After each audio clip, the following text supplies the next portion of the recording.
Looking at the eight covenants of God, and first we'll have the introduction. Uh, a covenant is a formal binding agreement or promise. Covenants define man's relationship with God, and through the covenants of God, discloses his whole purpose earthward. And there are two kinds of covenants. One is unconditional and says, I will, and the other is conditional, which says, if thou will. An understanding of God's covenants is critical to the correct understanding of the Bible. Throughout the Bible, we find that God does not have fellowship with man outside of his covenants. Scripture is formed about and is the development of these covenants.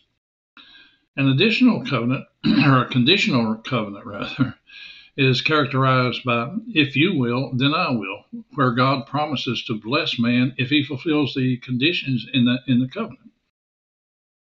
If man fails to fulfill the covenant, it often results in punishment. So the covenant either brings blessings or cursings. If a man is to receive the blessing, he must be obedient to the covenant. Only two of the eight covenants are conditional: the Edenic covenant and the Mosaic covenant.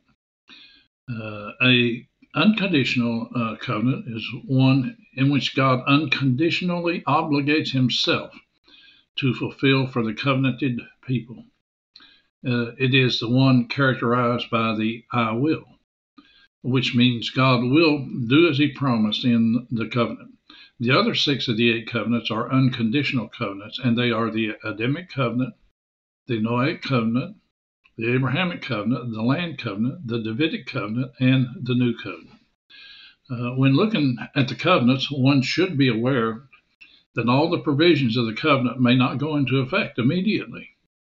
Some may go into effect right away, some in the near future, and some in the prophetic future. And then also, we should note that four of these eight covenants are with Israel, and all are unconditional. And the Abrahamic covenant, the land covenant, the Davidic covenant, and the new covenant. At this point, one should note that the Bible should be interpreted literally, grammatically, historically, according to context, and comparing Scripture with Scripture. Thank you for listening.